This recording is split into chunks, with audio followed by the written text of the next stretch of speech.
Muy buenos días, tardes, noches cuando vean este video. Eh, quiero que darles la más cordial bienvenida a la especialidad en orientación educativa. El día de hoy comenzamos con esta segunda generación en donde buscamos generar este impacto a nivel nacional y local con herramientas puntuales y que puedan tener este crecimiento.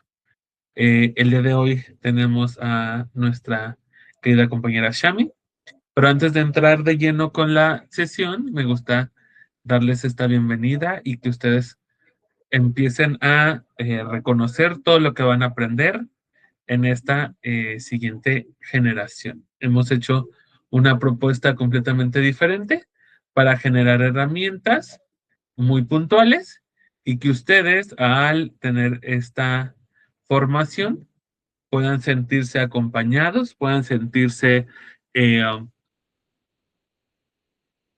con una calidad humana mucho más completa para su trabajo y su día a día. Esta especialidad está focalizada en que ustedes tengan una mirada crítica, integral, ética y contextualizada en los ámbitos educativos, académicos y psicosociales.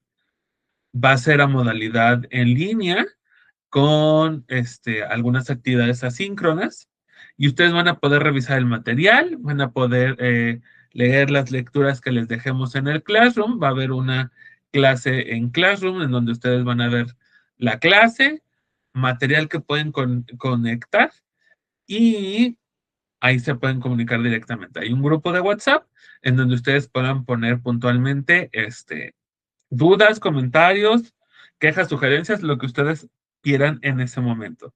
Asimismo, recordarles los pagos. Es cada clase, por favor. Se les va a estar recordando para saber qué han pagado, por favor. Revisen cuidadosamente la plataforma porque hay actividades para que ustedes puedan hacer. Son 4 módulos, en donde el primer módulo son fundamentos de la orientación educativa, el segundo módulo es el diagnóstico y acompañamiento psicopedagógico, el tercer módulo es la profesionalización, empleo y trayectoria vocacional, y el cuarto módulo son las estrategias de intervención en consultoría psicopedagógica. Hay un calendario en donde ustedes van a poder observar a cada semana qué tema vamos a ver. Son 14 semanas con 3 actividades que van a tener que entregar.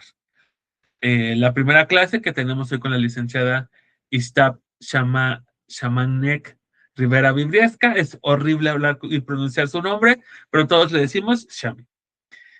Sobre evolución y modelos de orientación educativa. La siguiente semana son elementos básicos del orientador educativo. La tercera semana es psicología evolutiva del ser humano y a infancia a la adultez. Luego tenemos la detección de riesgos en la trayectoria educativa y canalización a servicios estudiantiles y segunda atención. Luego tenemos diagnóstico psicosocial y académico, discapacidad, neurodivergencias y educación inclusiva, técnicas e instrumentos de evaluación psicopedagógico y psicológico, tutoría en la trayectoria escolar y vamos a descansar la Semana Santa. De ahí regresamos con orientación vocacional y profesional, diagnóstico, evaluación e informe de resultado. Luego tenemos habilidades para la vida, blandas, socioemocionales para el empleo y el emprendimiento, diseño de programas de orientación educativa, implementación, evaluación y sistematización de resultados. Y el último está muy focalizado ya en las estrategias psicológicas.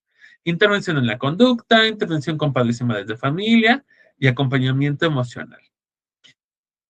Van a tener que hacer una actividad por módulo en donde es un proyecto integrador, va a haber el cumplimiento de entregas, se les va a dar una semana para terminar y van a tener que obtener una calificación mínima de 7.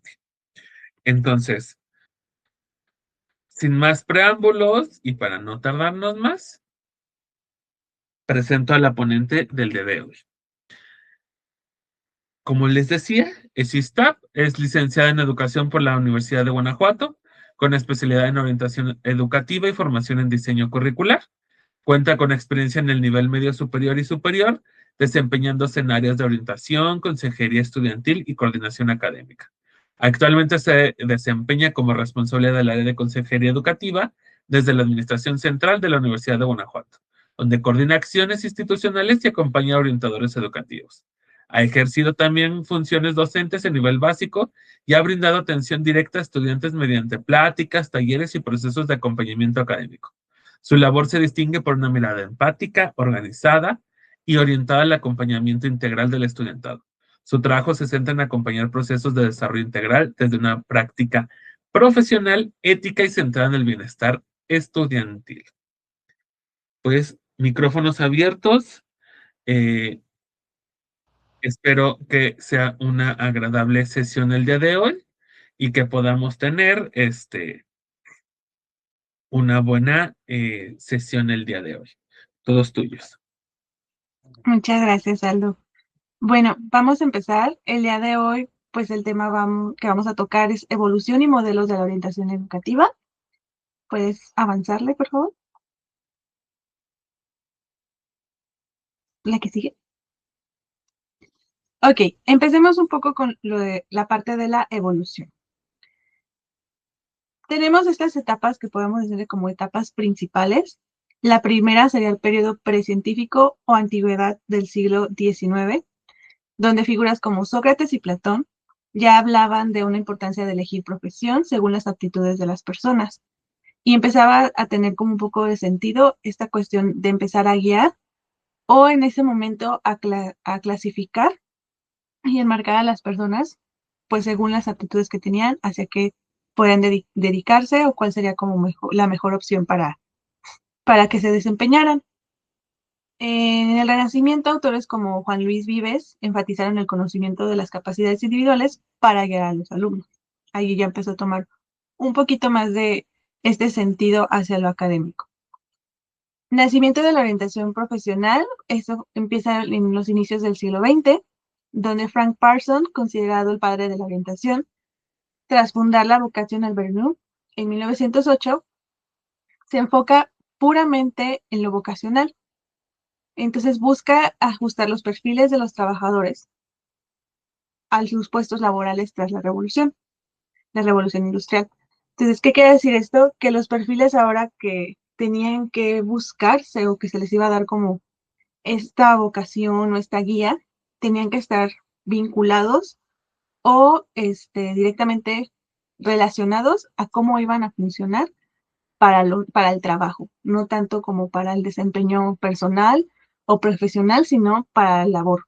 Entonces, cómo iban a guiar a las personas para que empezaran a ser parte de la dinámica empresarial o laboral que se estaba desarrollando en principios del siglo XX. La etapa de la psicometría durante el 1920 a 1950 es cuando se populariza el uso de las baterías de pruebas y los test. Y sobre todo los test de inteligencia, como los Binet y el Simón, para clasificar a los estudiantes y predecir su éxito académico y laboral. Esto empieza a ser como el apoyo para tener un poquito más de herramientas para apoyar, digámoslo de una manera así, a tener un poco más de conocimiento sobre hacia dónde tenemos que guiar a las personas. O sea, dependiendo de estos resultados, dependiendo de estas pruebas, pues a dónde los tenemos que mandar, ¿no? Hacia qué lado tenían como más aptitudes, más intereses, dependiendo de los resultados, pues era que se empezaba a hacer esta selección. El enfoque humanista y educativo de 1940 a 1960, Carl Rogers introduce el concepto del counseling, el cual prioriza los factores emocionales y el autoconocimiento sobre las simples pruebas estadísticas. Empieza a tomar la orientación como algo para integrarse al currículum escolar como una tarea continua para los profesores. Empieza a tener un poco más de interés en lo escolar. Antes de esta parte, de que se metiera como tanto a lo escolar, era un poquito más laboral o de guiar a las personas como de, tú tienes que ir para acá porque los resultados te dieron esto. Tú tienes, no sé, habilidades para tal, tú tienes que ir para acá.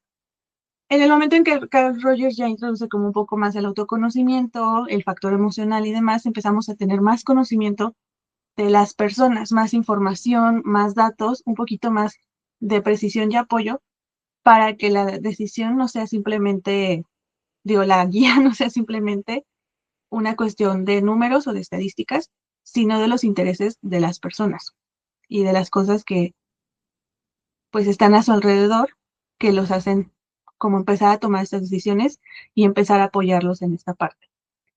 Y por último, el modelo desarrollista y moderno de 1980 a la actualidad, donde se considera la orientación como un derecho del alumno para su desarrollo personal, social y académico, basándose en principios de prevención y empoderamiento. Aquí es cuando retomamos un poquito lo que vemos en el enfoque humanista y lo vamos todavía utilizando actualmente. ¿Por qué? Porque lo volvemos parte del desarrollo de los estudiantes, parte de su desarrollo no únicamente académico, sino social y personal, porque al tomar en cuenta sus emociones, su ambiente, su contexto, el autoconocimiento que ellos mismos van desarrollando a lo largo de la atención o el apoyo que nosotros les brindamos, pues tenemos un poquito más de oportunidad de trabajar con ellos de una forma más humana, que vamos dándole como más prioridad a lo que ellos quieren, necesitan y se puede hacer con lo que vamos como trabajando con ellos. La que sigue, Aldo, por favor.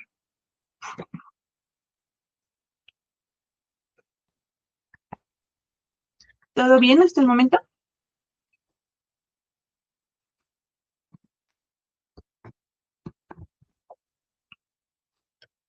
Sí, todo Ok. bien. En la parte de evolución en México, quise abordar esta parte porque es importante saber que conozcamos en dónde estamos o qué ha habido sobre la orientación en el país. En México, este campo pues se consolidó a través de las instituciones, sobre todo de la SEP y de la UNAM. En 1912, el ingeniero Alberto J. Pani realizó la primera encuesta educativa con conceptos de orientación. En 1926, se crea la sección de orientación educativa y vocacional dentro de la SEP. Esto también viene de la mano con la planeación que se tenía por Vasconcelos. Él fue el que también empieza a introducir esta parte de la orientación educativa en las escuelas. Lamentablemente, poquito a poco se fue saliendo y pasó a tener la relevancia que tenía en esos momentos a los modelos que tenemos actualmente. 1953 a 1958, la UNAM es quien funda los departamentos psicopedagógicos y de orientación, formalizando pues la atención sobre todo a los estudiantes de los bachilleratos. En la actualidad se reconoce como una labor esencial para reducir el abandono escolar, sobre todo en la educación media superior.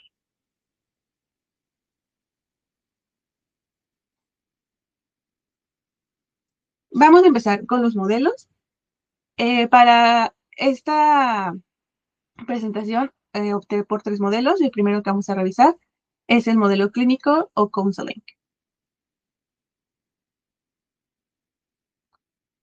Ok, el modelo clínico está basado en las aportaciones de Rogers, el cual se centra en la persona, perdón, y no en el problema.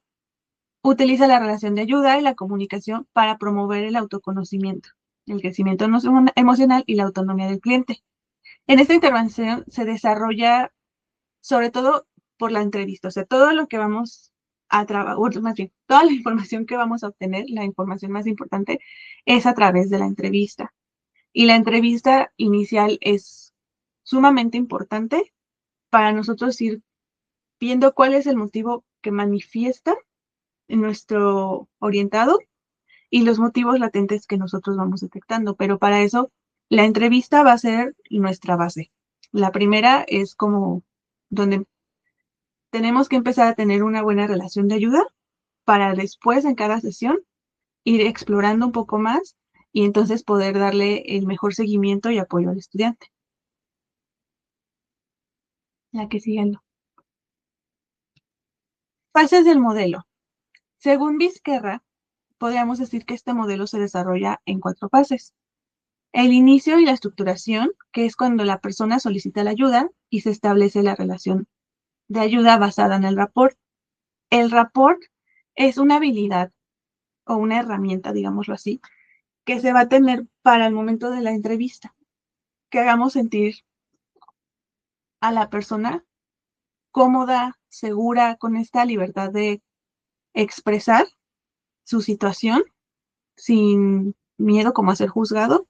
Tiene mucha relevancia también el papel que nosotros tenemos ahí, porque tenemos que sí mostrar interés, pero no de una manera tan invasiva, por así decirlo, y también dejar que pues la persona vaya teniendo confianza con nosotros. El rapport es muy importante, porque si no establecemos el rapport con la relación de ayuda, si no se empieza a tener un buen rapport, difícilmente vamos a poder eh, tener más interacción con la persona que solicita la ayuda, o la interacción va a ser muy simple y no vamos a poder abarcar más allá del problema que manifiesta en un principio, porque la intención de las entrevistas o de la atención como continua en el counseling es que podamos abarcar en cada sesión, o sea, sí está el problema principal, pero en cada sesión van a ir como cositas que van a aportar, ¿no? O sea, vamos a conocer más del contexto de la persona, cómo se siente, cuál es su,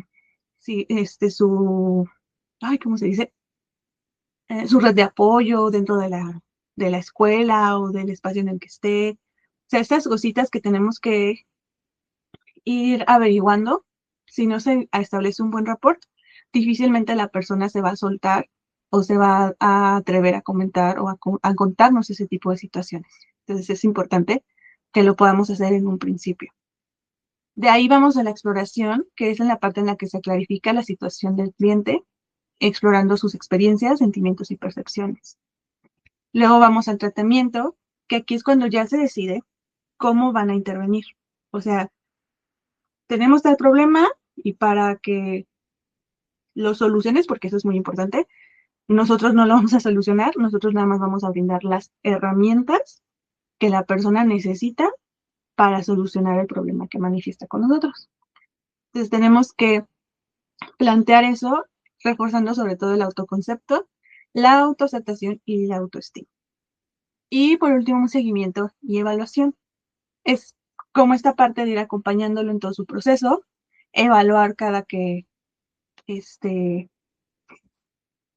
que tengamos como ciertos avances en las sesiones, ir checando cómo vamos según el tratamiento o la intervención que planteamos desde un principio y pues ir haciendo el acompañamiento necesario para pues en el punto, en la meta establecida, pues se pueda liberar de la atención. Como les comentaba, la entrevista es fundamental en este modelo. La entrevista en la relación de ayuda es fundamental. Es un proceso de comunicación planificado que actúa en dos niveles, cognitivo y emocional, que busca un cambio conductual. ¿Qué quiere decir eso? En todo el tratamiento lo que vamos a buscar es que la persona cambie su conducta al problema. O sea, ¿cómo lo podemos explicar? Pueden llegar como muy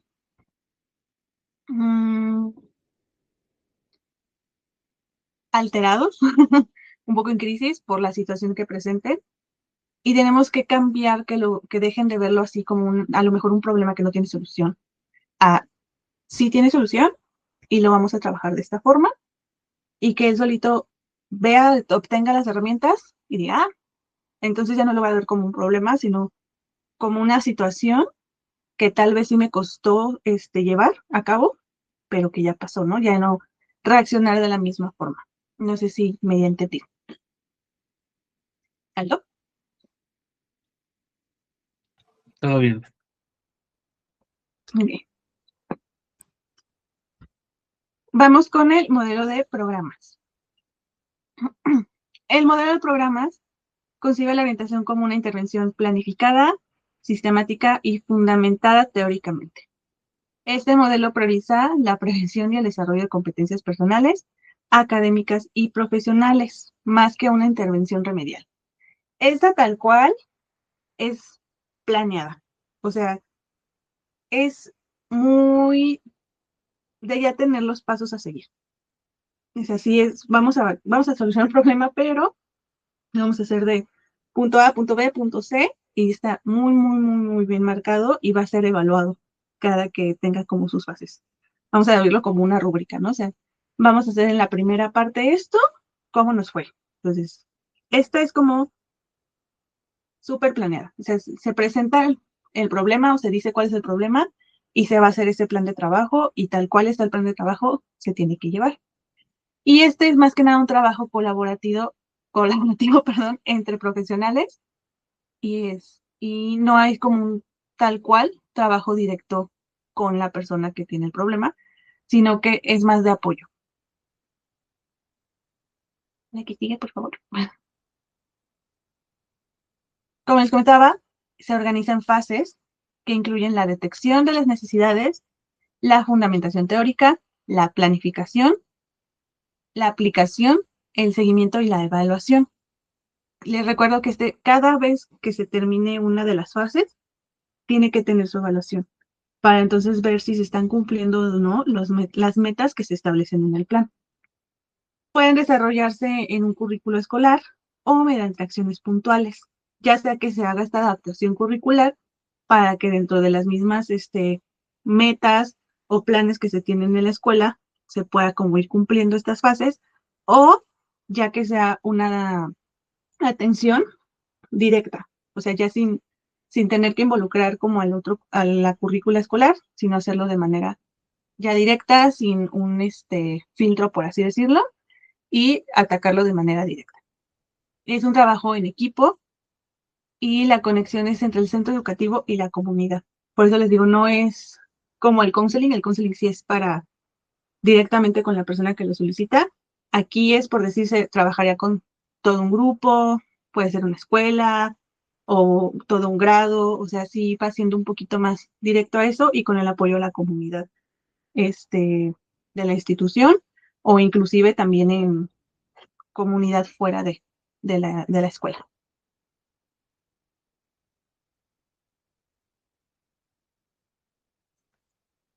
Ahora vamos con el modelo de consulta. Este modelo es de un enfoque que está en la orientación educativa, pero el orientador no interviene directamente con el alumno. Es un poquito similar al otro, pero el otro todavía puede involucrarse, por ejemplo, con el grupo de estudiantes. Este no. Este interactúa con las personas que apoyan o que son como las encargadas de esta interacción ya directa con los estudiantes, quienes pueden ser los docentes, familias, equipos directivos, quienes son los que llevan a cabo esta interacción. Se basa en una relación colaborativa. Ay, permíteme tantito. Perdón. Ya sé. Se basa en una relación colaborativa entre el orientador o consultor, el consultante, que en este caso no es el estudiante, sino el profesor, tutor o familiar, con el objetivo de, pues, analizar el problema que ellos están detectando para comprenderlo y buscar soluciones conjuntas. Aquí no, por ejemplo, en el otro, podemos decir, nosotros hacemos el plan, o sea, nosotros somos los profesionales, vamos a saber cómo abarcar el problema y no involucramos a las otras partes.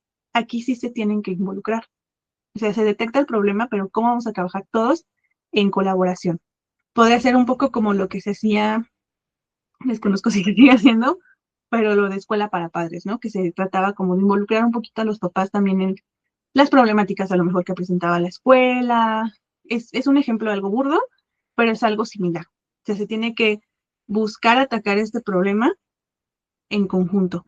O sea, nosotros lo detectamos, nosotros les brindamos el apoyo, las herramientas, las opciones de trabajo, los planes de trabajo para que lo lleven a cabo, porque recordemos, en nosotros no tenemos una acción directa con los estudiantes, sino únicamente con estas personas para guiarlas a que realicen ellos la intervención. ¿Sí? ¿Todo bien? Todo correcto. Ok. Aquí les dejé un cuadro comparativo para que podamos verlo como de una manera más sencilla y simplificada, como las diferencias que cada uno de estos modelos que les presenté tiene. Por ejemplo, el modelo clínico, pues es una intervención directa que está destinada al alumno individual. Es un enfoque remedial terapéutico con carácter individualizado. solamente es para una persona. Momento de actuación, cuando el problema ya existe. El papel del orientador es diagnosticar e intervenir. Y el ámbito de actuación, pues son problemas personales y de aprendizaje. De ahí nos vamos al de consulta, donde su intervención es indirecta. El destinatario son docentes y familias. El enfoque es preventivo y formativo, de carácter colaborativo. El momento de actuación es antes y durante el problema, o sea, ya detectamos el problema antes de que se vuelva más grande. Vamos a empezar a trabajarlo hasta que o sea, lo que se va desarrollando, vamos a dejar como que pasen las cosas, pero aunque pasen las cosas, vamos a seguir teniendo como esta intervención, este acompañamiento con el grupo, con la escuela, hasta que tengamos como, no digamos solución, pero tengamos como un avance positivo en la intervención que realizamos. De ahí vamos al papel del orientador, que es asesorar y guiar, y el ambiente de actuación, ámbito, perdón, es la práctica docente y el contexto. Y por último, el modelo de programas, que su intervención es también directa, pero en este caso no con un solo estudiante, sino con grupos o todo el alumnado. Es preventivo y proactivo. El carácter es sistemático y planificado. Recuerden, es tal cual como lo vamos a planear, así se tiene que llevar a cabo, paso por paso y evaluar constantemente. Y el momento de actuación es antes de que aparezcan dificultades. ¿Qué quiere decir esto?